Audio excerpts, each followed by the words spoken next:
The question is a very of historical significance. A rabbi is by definition a leader of the nation, a leader of the Jewish people. Today we do not have Jewish politicians or kings or princes.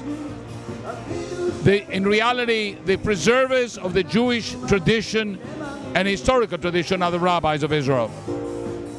In the state of Israel, true, we have elected officials who are elected for reasons of government and administration.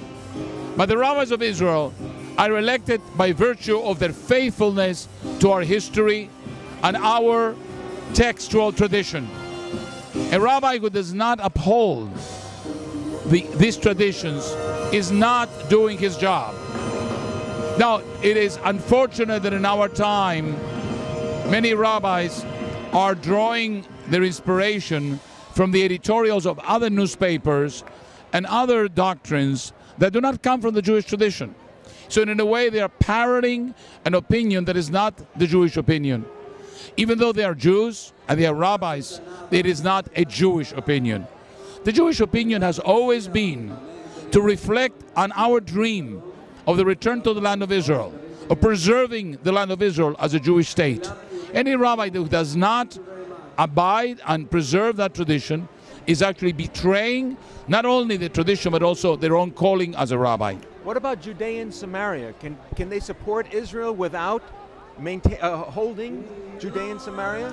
Well, in reality, the issue of Judea and Samaria is not separate from the issue of the rest of Israel.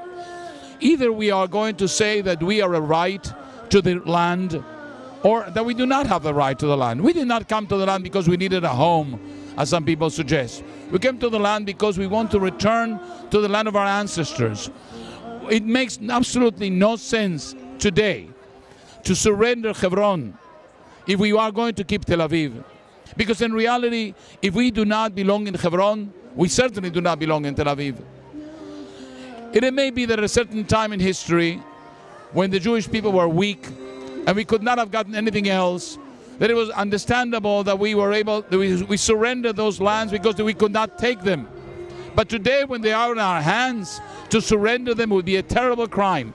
And not only a crime to our security, as I said before, anybody who surrenders that land is surrendering the lives of innocent soldiers who are going, or people going to die as a result of the terrorism that is going to be breeding in that country. But more important, whoever surrenders Judea and Samaria is surrendering the right of the Jewish people to the land of Israel. And therefore, no matter what arrangements or political arrangements are being made, we need to the world to understand that the country that was born in Hebron, in Beersheba, in Bethlehem, in Shechem, these are the first places where the Jewish people existed and lived. These are the places that we must keep under any and all arrangements.